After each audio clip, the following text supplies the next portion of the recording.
La extraña selección de Dios. Sermón predicado la mañana del domingo 28 de agosto de 1864 por Charles Haddon Spurgeon en el Tabernáculo Metropolitano, Newington, Londres. Pues mirad, hermanos, vuestra vocación, que no sois muchos sabios según la carne, ni muchos poderosos, ni muchos nobles, sino que lo necio del mundo escogió Dios para avergonzar a los sabios, y lo débil del mundo escogió Dios para avergonzar a lo fuerte, y lo vil del mundo y lo menospreciado escogió Dios y lo que no es para deshacer lo que es, a fin de que nadie se jacte en su presencia. Primera de Corintios capítulo 1 versículos 26 al 29. El apóstol Pablo es guiado a confesar que Cristo Jesús fue menospreciado tanto por los judíos como por los gentiles. Confesó que esto no era ninguna causa de tropiezo para él, pues lo que otros consideran una necedad era tenido por él como sabiduría, y se regocijaba porque lo insensato de Dios es más sabio que los hombres, y lo débil de Dios es más fuerte que los hombres. Sin embargo, para que nadie en la iglesia de Corinto tropezara por el hecho de que Cristo fue menospreciado, el apóstol procede a mostrar que esta es la manera general de proceder de Dios. Selecciona los instrumentos que los hombres desprecian, porque así recibe toda la gloria cuando alcanza su propósito por su medio, y como prueba de ello Pablo los remite al ejemplo de su propia elección y llamamiento. Pues mirad, hermanos, vuestra vocación, les dice, que no sois muchos sabios según la carne, ni muchos poderosos, ni muchos nobles, sino ustedes que son pobres y letrados, despreciados. Ustedes han sido llamados exactamente por la misma razón, para que Dios sea todo en todo y nadie se jacte en su presencia. Es claro para todo el que observe la Escritura o los Hechos que Dios nunca tuvo la intención de hacer que su Evangelio se ajustara a la moda, que lo último que hubiera pensado sería seleccionar a la élite de la humanidad y acumular dignidad para su verdad, partiendo de las galas llamativas del rango y de la posición. Por el contrario, Dios ha retado a todo el orgullo de la condición humana, ha arrojado al cielo, al rostro de toda la excelencia humana, y con el hacha de combate de su fuerza ha partido en dos el escudo de armas de la gloria del hombre. Arruina, arruina, arruina lo reduciré. Parecería ser el propio lema del Señor de los ejércitos, y lo será hasta que venga aquel cuyo es el derecho. Y yo se lo entregaré, porque suyo es el reino y el poder y la gloria por todos los siglos.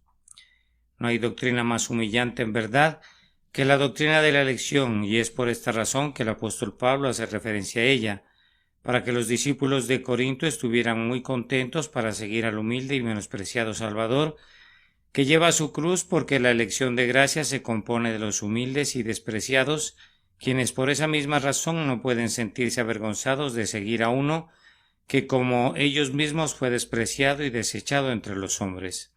Entonces, abordando de inmediato nuestro texto, primero observamos en él muy claramente al elector. En segundo lugar, veremos una extraña elección. Luego observaremos a los elegidos y cuando hayamos considerado un poco todo, reflexionaremos sobre las razones que Dios ha dado para su elección. Que nadie se jacte en su presencia. Primero entonces, remontémonos a las alturas sobre las alas del pensamiento esta mañana para considerar por un momento al elector. Algunos hombres son salvados y otros hombres no son salvados. Sigue siendo siempre un hecho incuestionable que algunos entran en la vida eterna y otros persiguen el mal y perecen. ¿Cómo se propicia esa diferencia? ¿Cómo es que algunos se remontan al cielo? La razón por la que algunos se hunden en el infierno es su pecado. No se vuelven a Dios y por tanto perecen voluntariamente por sus propias acciones y obras. Pero ¿cómo es que otros son salvados? ¿A quién pertenece la voluntad que establece esa diferencia? El texto responde esa pregunta de manera sumamente perentoria 3 veces. Escogió Dios, escogió Dios, escogió Dios. La gracia encontrada en cualquier hombre y la gloria y la vida eterna alcanzadas por algunos son enteramente dones de la elección de Dios y no se otorgan según la voluntad del hombre. Esto quedará muy claro para cualquier persona atenta, si antes que nada consideramos los hechos donde quiera que encontramos un caso de elección en el Antiguo Testamento, es Dios quien manifiestamente la realiza. Retrocedan si quieren a los tiempos de la mayor antigüedad.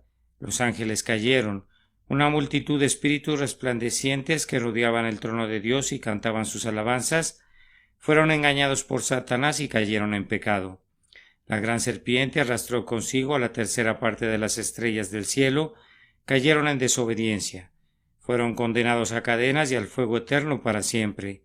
El hombre pecó también. Adán y Eva quebrantaron el pacto con Dios y comieron del fruto prohibido. ¿Fueron ellos condenados al fuego eterno? No, sino que Dios en la plenitud de su gracia susurró esta promesa al oído de la mujer. La simiente de la mujer herirá la cabeza de la serpiente. Algunos hombres son salvados, pero ningún demonio es salvado. ¿Por qué?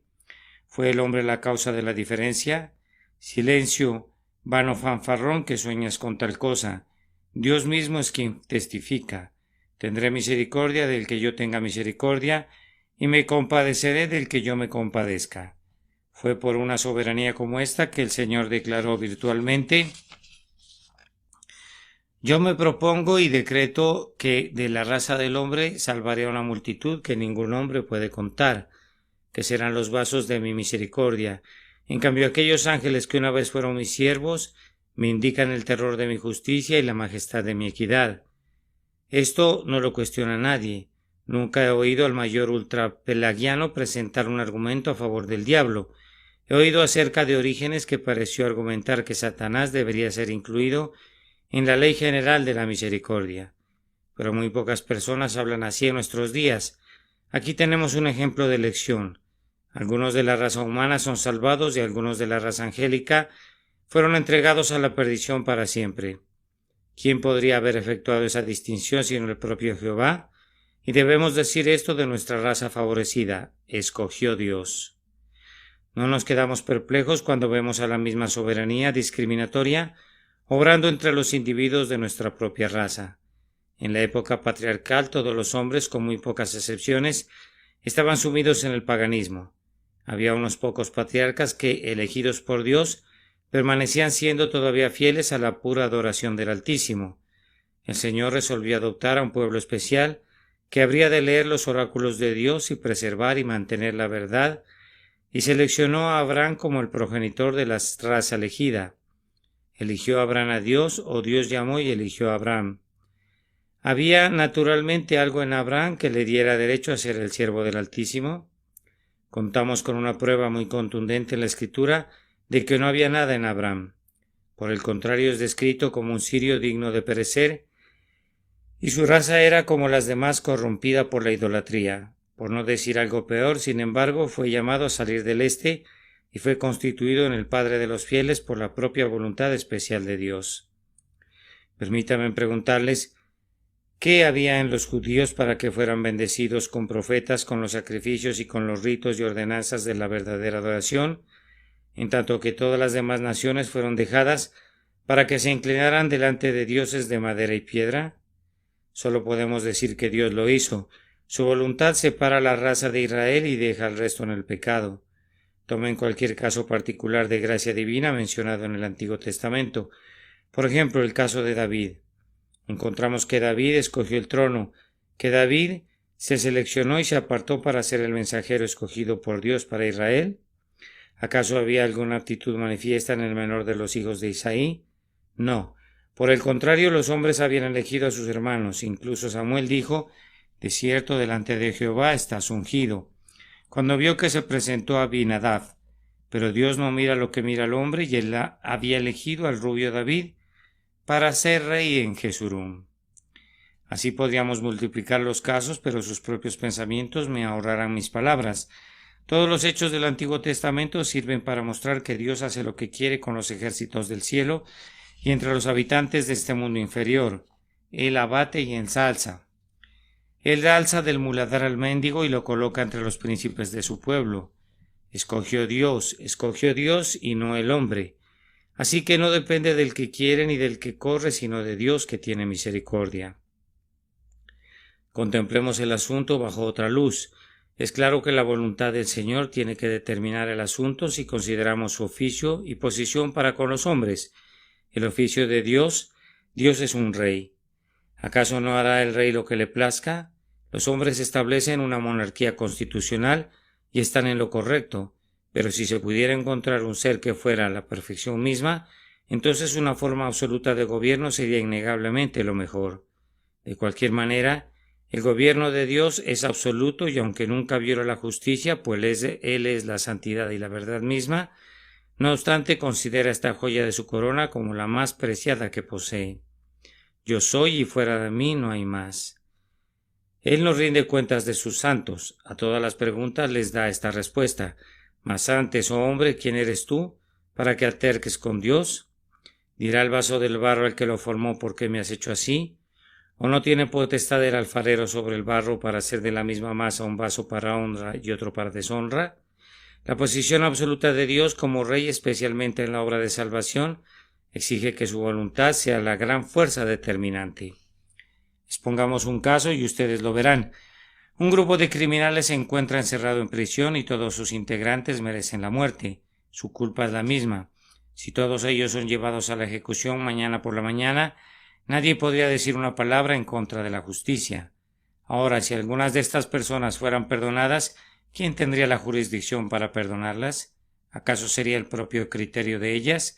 Es cierto que sería sumamente benevolente que se les enviara un mensajero y se les pidiera que se presentaran y recibieran la misericordia perdonadora si acaso quisieran venir, pero supongan que todas esas personas al unísono rehusaran ser salvadas, supongan que habiendo sido invitadas para ser salvadas, cada una de ellas rehusara aceptar el perdón. Si en tal caso la misericordia superior determinara hacer a un lado sus perversas voluntades y se propusiera lograr que algunas de ellas fueran eficazmente salvadas, ¿a quién le correspondería la selección?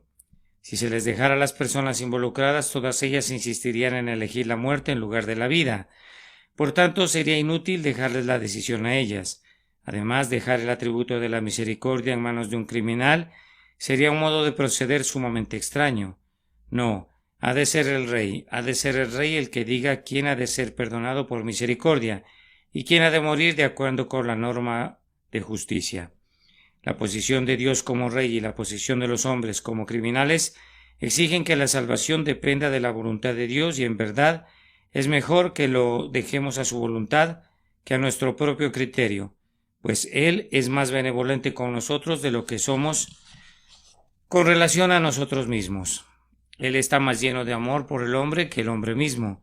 Él es justicia, Él es amor, la justicia en la plenitud del esplendor, amor con ilimitado poder. La misericordia y la verdad se han reunido en Él y se han besado mutuamente. Y es muy bueno, es lo mejor de todo lo que le correspondan a Él, el gobierno y la administración de la salvación. Ahora le presentaremos unas cuantas figuras de las que utiliza la Escritura en una conexión con la obra de la salvación, y pienso que verán entonces que la voluntad debe corresponderle a Dios. La salvación consiste en parte a una adopción. Dios adopta en su familia a pecadores que eran herederos de la ira, igual que los demás. ¿Quién debería tener autoridad en el asunto de la adopción por gracia? ¿Acaso los hijos de ira? Ciertamente no. Y sin embargo todos los hombres son hijos de ira. No es acorde con la naturaleza, con la razón y con el sentido común que nadie sino los padres pueden tener la discreción de adoptar. Como padre, si alguien deseara entrar en mi familia, tengo el derecho de adoptar o rehusar adoptar a la persona en cuestión. Ciertamente nadie puede tener un derecho a imponerse a la fuerza en mi vida, ni decirme que voy a ser considerado como su padre reconocido. Yo digo que de conformidad a la razón y al sentido común, el derecho debe estar al lado del padre y en la adopción debe ser Dios quien elija a sus propios hijos.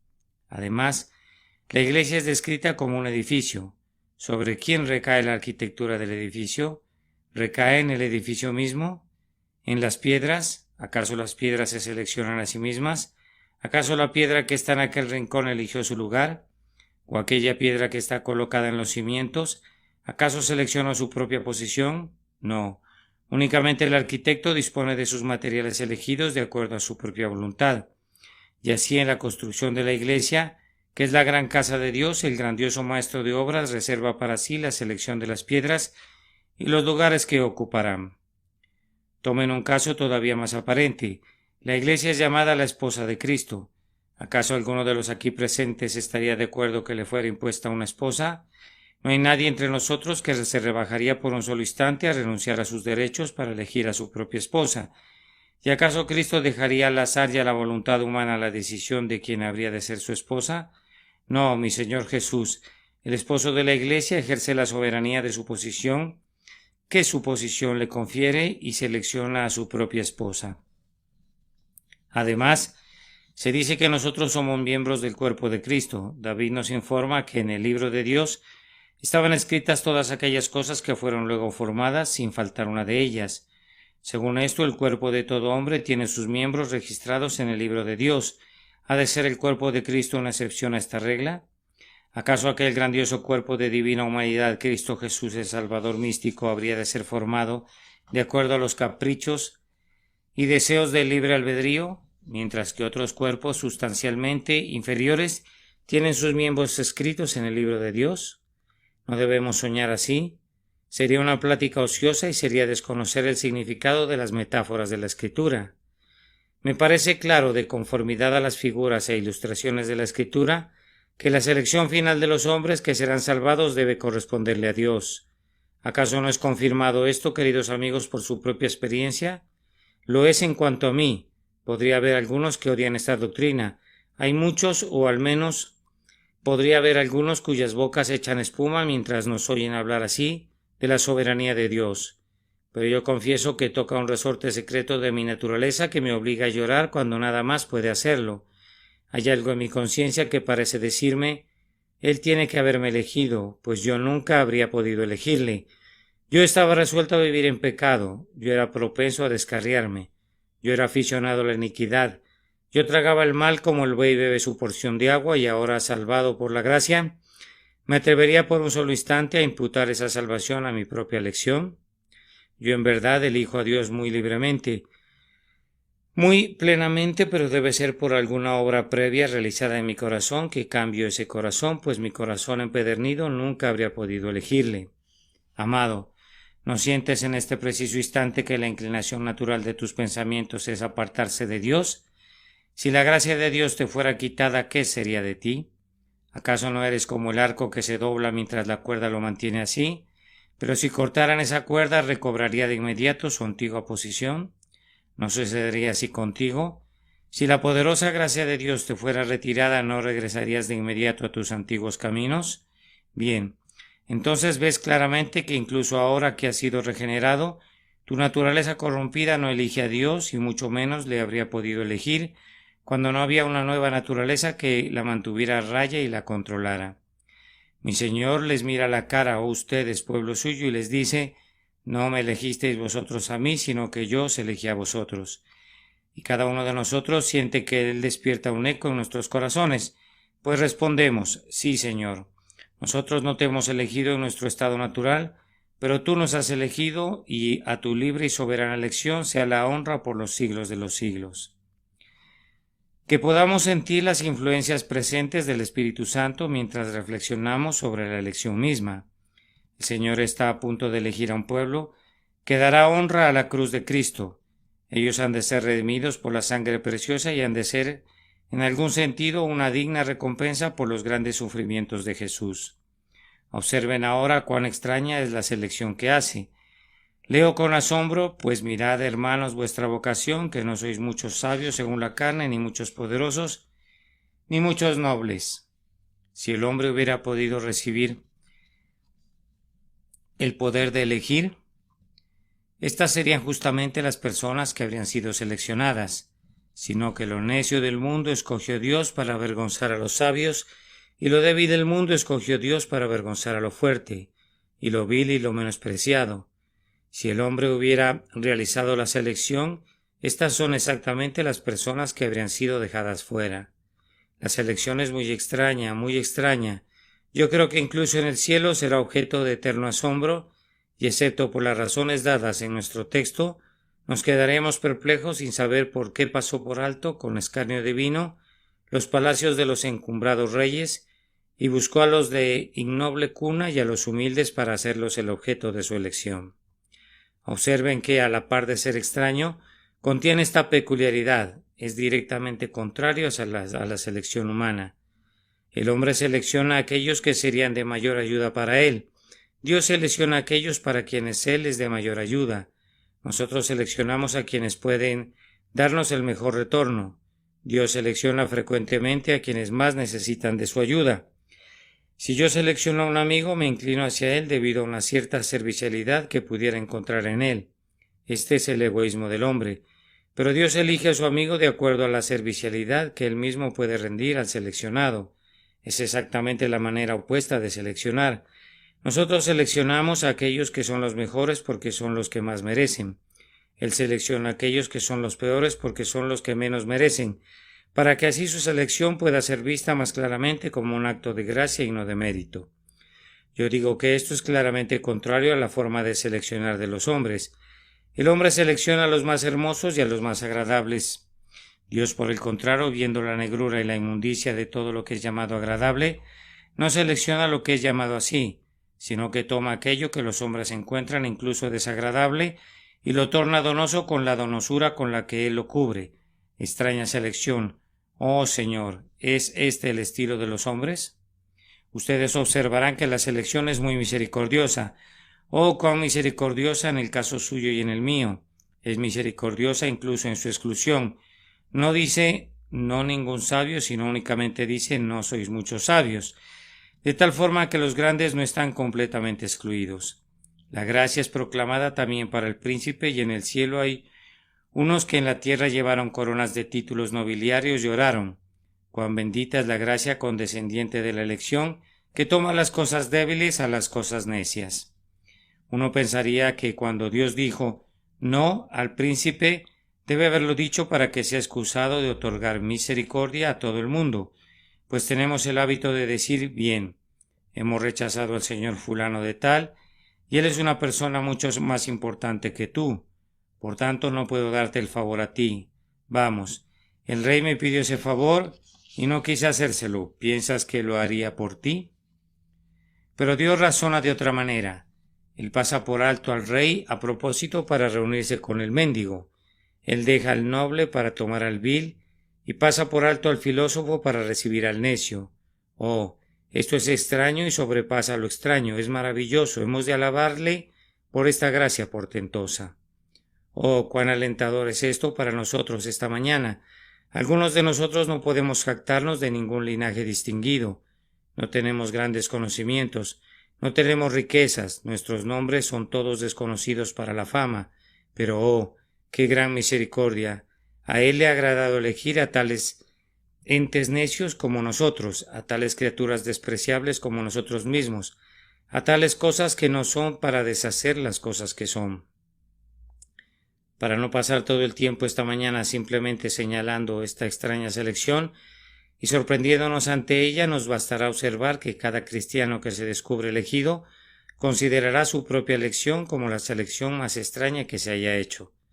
¿Qué había en ti que pudiera meritar la estima o proporcionar deleite al Creador? Sí, Padre, es lo que siempre has de cantar, fue porque así te agradó. Hemos de considerar ahora a los elegidos. Los seleccionados son descritos negativamente y positivamente. Son descritos negativamente. No sois muchos sabios según la carne. Observen lo que nos dice. O más bien, observen lo que no dice.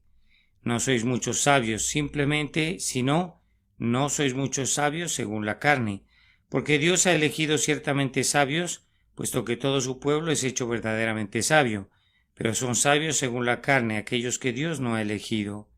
Los sophoi, como los griegos los llaman, los filósofos, los hombres que tienen pretensiones de sabiduría o que aman la sabiduría, los astutos, los metafísicos, los grandes estudiantes, los observadores agudos, los rabíes, los doctores, los infalibles, los hombres que miran con profundo desprecio a los ignorantes y los llaman idiotas y los tratan como si fuesen el polvo que está debajo de sus pies.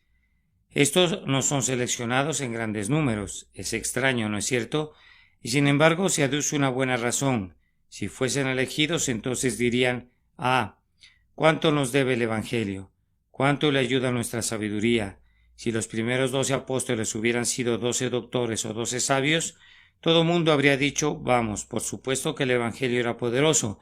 Había 12 hombres seleccionados y sabios procedentes de Judea o de Grecia para apoyarlo. Pero en lugar de eso, Dios busca por las ensenadas y por las bahías a 12 pobres pescadores que son tan ignorantes como podían serlo, y los toma y se convierten en apóstoles y difunden el Evangelio, y el Evangelio recibe la gloria y no los apóstoles. En la sabiduría de Dios, los sabios son pasados por alto. A continuación, observen que dice ni muchos poderosos. Uno diría que los sabios habrían podido forzar su entrada al cielo por su talento, pero allí están, con su ciego conocimiento, buscando a tientas el picaporte de la puerta del cielo, mientras que los indoctos y la gente sencilla ya han entrado en él. La ciega sabiduría busca a tientas en la oscuridad, y a semejanza de los sabios va a Jerusalén en vano, mientras que los pobres y los humildes pastores van a Belén y encuentran a Cristo de inmediato. Aquí viene otro orden de grandes hombres, los hombres poderosos, los valientes paladines, los príncipes, su Alteza Imperial, los conquistadores, los Alejandros y los Napoleones. ¿Acaso ellos no son elegidos? Ciertamente, cuando el rey se vuelve cristiano, puede obligar a otros con su espada a recibir a Cristo. ¿Por qué no elegirlo a él? No, dice el texto, ni muchos poderosos. Y ustedes ven el por qué, porque si los poderosos hubiesen sido escogidos, todos nosotros diríamos, oh sí, vemos por qué el cristiano se expande tanto.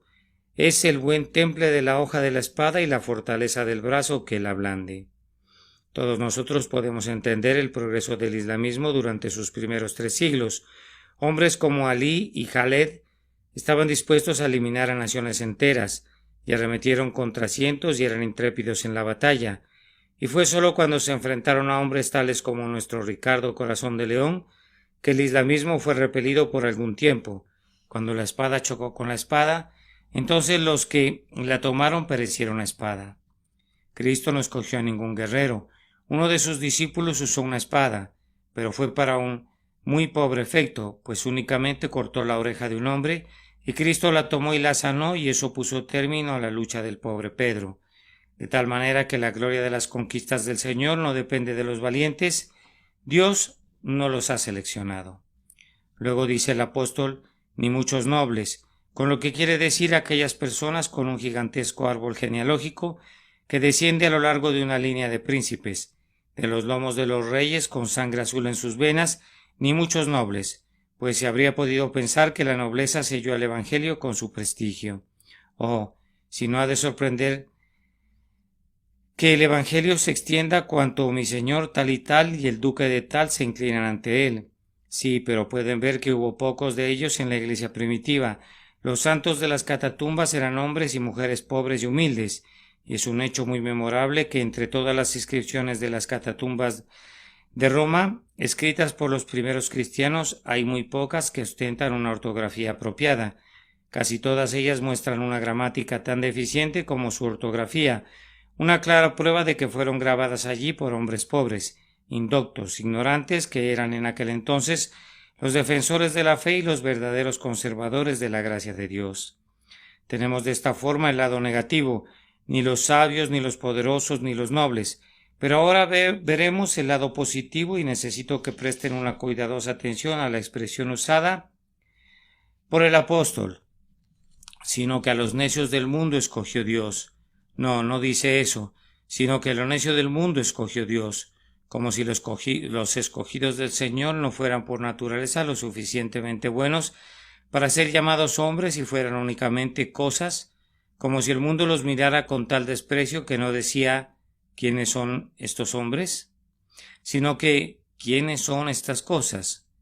1 o 2 veces en Lucas ustedes observarán que Cristo fue llamado este, pero la palabra este está puesta en cursiva si no figura en el original, pues en el griego está expresado así, pero respecto a ese, no sabemos de dónde sea, no dijeron qué era, ni siquiera le llamaron un tipo, aunque la traducción es muy buena, pues transmite la idea correcta al lector ordinario. Parecieran decir que Cristo, pero respecto a este, bien, llámenle en bestia si les parece, o una cosa, hombres necios, Si les parece, y así Pablo ha puesto aquí lo necio, no simplemente hombres necios a quienes el mundo considera tontos, indoctos, ignorantes, estúpidos, jalados por la nariz y fácilmente engañados a creer esto o aquello, sino lo necio, que no son nada sino estupidez, escogió Dios. A continuación, Dios ha escogido lo débil. Observen con cuidado la expresión referida a cosas. No son meramente hombres débiles, sino que el mundo los consideraba cosas débiles. Dijo César en la sala del tribunal, ¿quién es el rey Jesús? Un pobre desventurado que fue colgado de un madero. ¿Quiénes son estos hombres que lo están predicando? 12 pobres pescadores que difícilmente podrían reunir un solo talento de oro entre ellos. ¿Quién es este Pablo que desvaría tan vigorosamente acerca de Cristo? Un fabricante de tiendas. ¿Quiénes son sus seguidores? Unas cuantas mujeres despreciadas que se reúnen con él junto al río. ¿Es Pablo un filósofo? No, se rieron de él en la colina de Marte, pues consideraron que lo que decía era mera palabrería.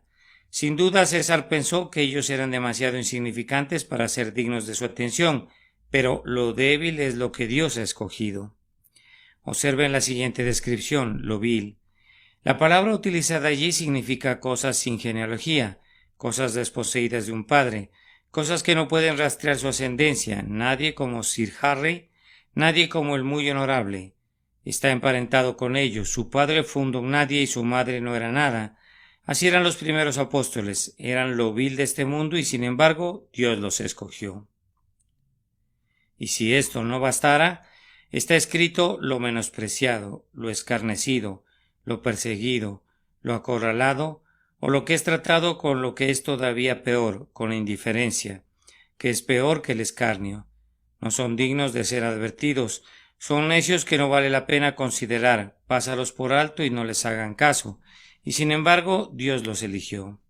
Además, como si fuera para eclipsar todo lo demás y resumirlo en una palabra, lo que no es, escogió Dios, la pura nada, entidades inexistentes, dice el hombre del mundo.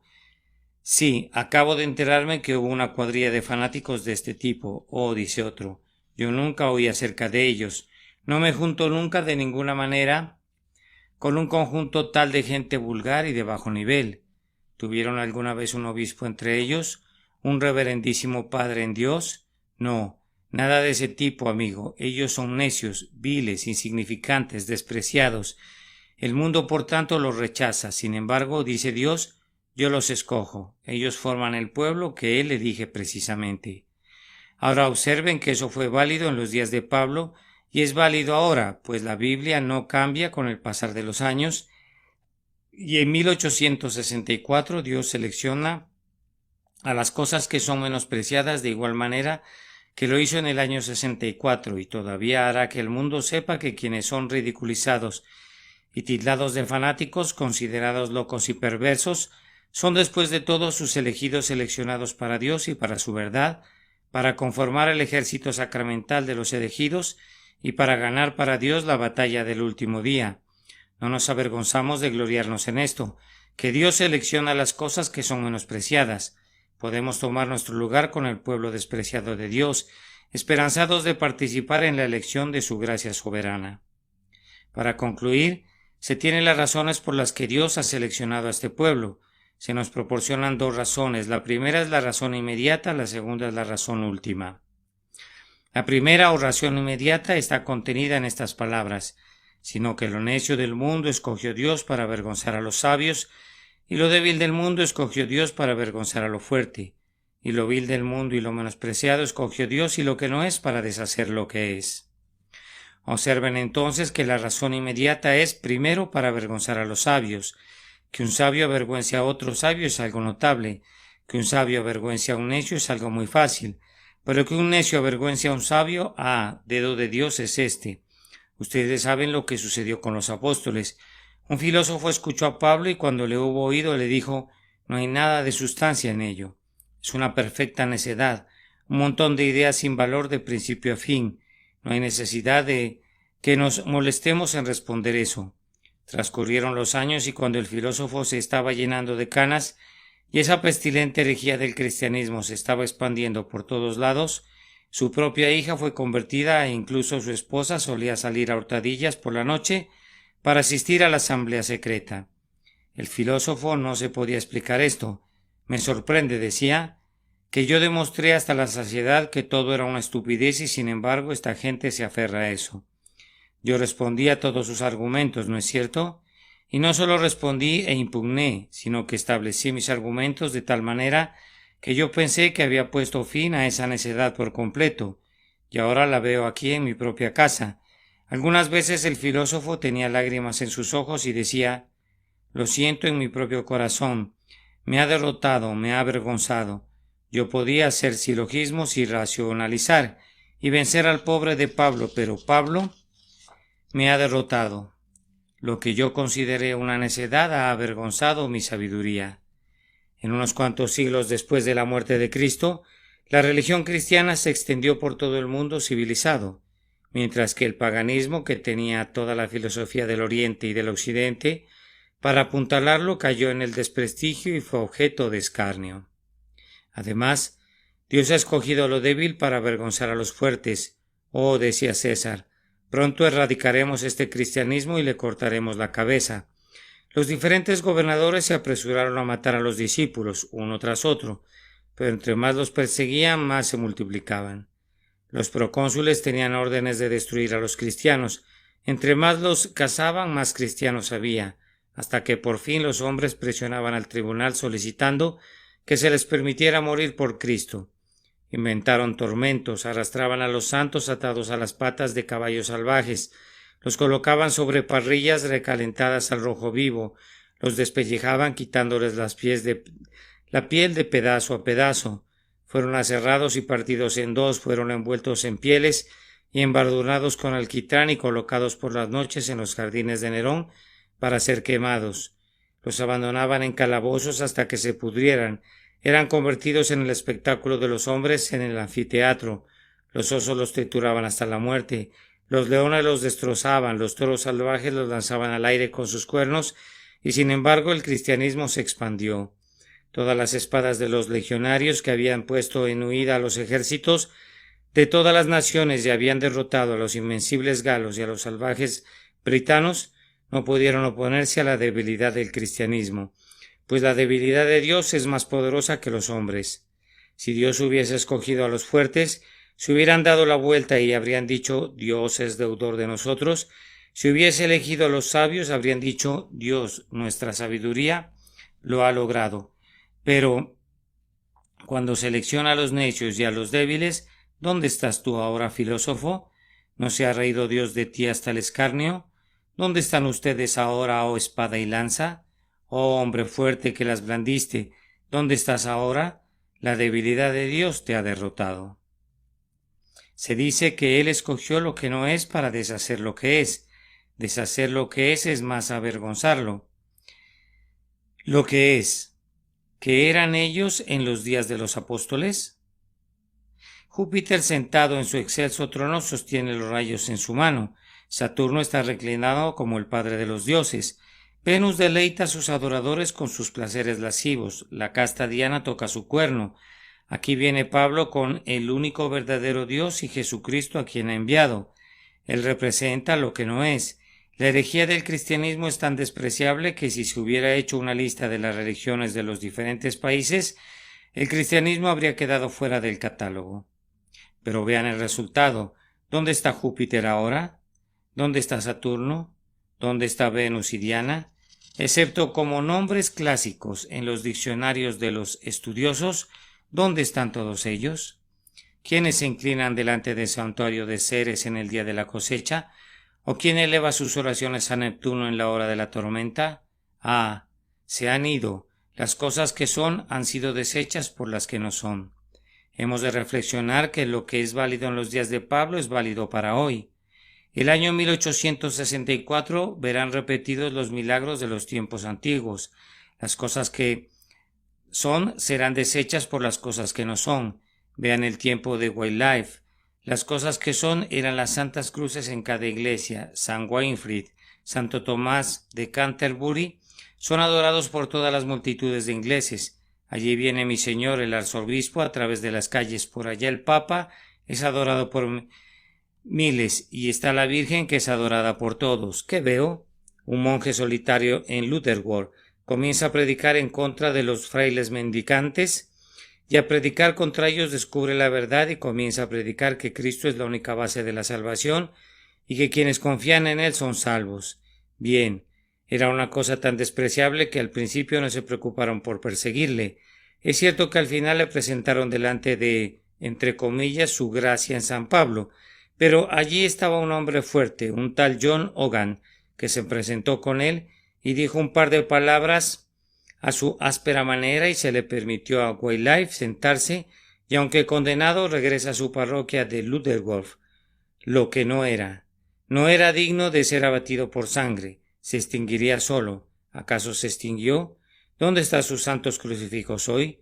¿Dónde está Santo Tomás de Canterbury? ¿Dónde está Santa Inés y San Winifred? Pregunten a sus amigos pusellistas, pues solo ellos pueden decírselo. Verdaderos consortes de los topos y de los murciélagos. Ellos saben a dónde han sido arrojados los ídolos. Ellos buscan restaurar las supersticiones del pasado, pero por la gracia de Dios su tarea no será nada fácil.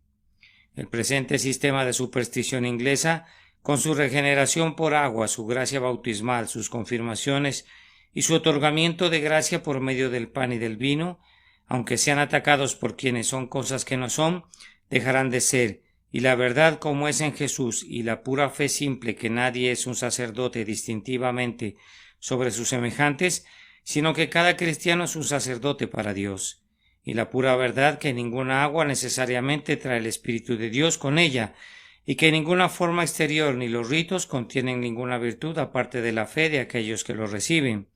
Sin embargo, estos, apoyados por el Espíritu de Dios, desharán las cosas que son. En esto nos apoyamos en la fortaleza de Dios. Yo no querría que los paladines de Dios fueran más fuertes. Hermanos, si hubieran sido más fuertes, ellos se llevarían la gloria. Han de ser débiles y han de ser pocos, y han de ser despreciados. Su poca cantidad, su pobreza, su debilidad hará que el grito de alabanza al eterno conquistador sea todavía más fuerte, y la música será al unísono. Y habrá solamente este refrán: no a nosotros, oh Jehová, no a nosotros, sino a tu nombre da gloria, por tu misericordia, por tu verdad. Este entonces es el propósito inmediato de Dios. Al seleccionar a lo necio, lo débil, lo que no es, para avergonzar a los fuertes. Pero su razón última es a fin de que nadie se jacte en su presencia. Quiero que noten esta última frase y habré concluido. No dice que nadie, no, el texto no está en humor de agradar a nadie. Dice que ninguna carne. ¿Qué palabra digo? Aquí están Solón y Sócrates, los sabios. Dios los señala con su dedo y los llama carne. La carne es vendida en la carnicería, ¿no es cierto? Los perros la desgarran, los gusanos se la comen, nada sino carne. Allí está César, con su púrpura imperial que le cubre, y cuando el poderoso emperador está de pie muy erguido, cómo desenvainan sus espadas los guardias pretorianos y gritan: grande es el emperador, que tenga larga vida. Carne, dice la palabra de Dios, carne. Aquí vienen marchando cientos en línea, los fuertes legionarios de Roma.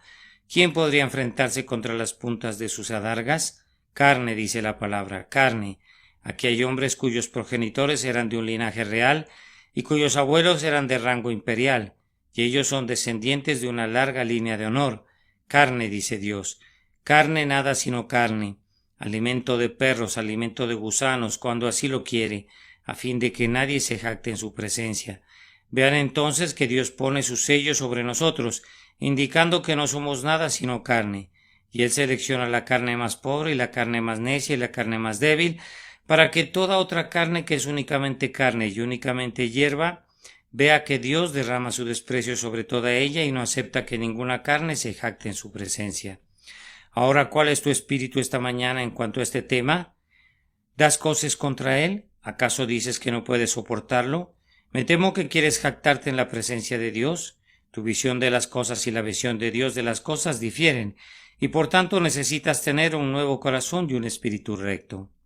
Pero por el contrario dices esta mañana: no tengo nada de qué jactarme, No quiero jactarme en tu presencia, sino que quiero postrarme en el propio polvo y decir, haz conmigo lo que quieras. Pecador, ¿sientes que no eres nada sino carne y carne pecaminosa? ¿Estás tan quebrantado delante de Dios que sientes que independientemente de lo que hiciere contigo sería justo y que solo puedes apelar a su soberana misericordia? Entonces Dios y tú son uno. Estás reconciliado. Puedo ver que estás reconciliado. Cuando Dios y tú están de acuerdo en que Dios debe reinar, entonces Dios está de acuerdo en que vivas.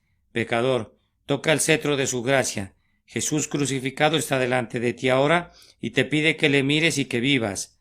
Que se te pida que mires es una instancia de la gracia poderosa, y que seas capacitado para ver esta mañana será un portento del amor divino por el que tendrás que bendecirle en el tiempo y en la eternidad. Y ahora que Dios, cuyo nombre hemos buscado honrar esta mañana, bendiga vuestras almas tartamudeantes por Jesús nuestro Señor. Amén. La extraña selección de Dios. Sermón predicado la mañana del domingo 28 de agosto de 1864 por Charles Haddon Spurgeon, en el Tabernáculo Metropolitano, Newington, Londres. Pues mirad, hermanos, vuestra vocación, que no sois muchos sabios según la carne, ni muchos poderosos, ni muchos nobles, sino que lo necio del mundo escogió Dios para avergonzar a los sabios, y lo débil del mundo escogió Dios para avergonzar a lo fuerte, y lo vil del mundo y lo menospreciado escogió Dios y lo que no es para deshacer lo que es, a fin de que nadie se jacte en su presencia. Primera de Corintios capítulo 1 versículo 26 al 29.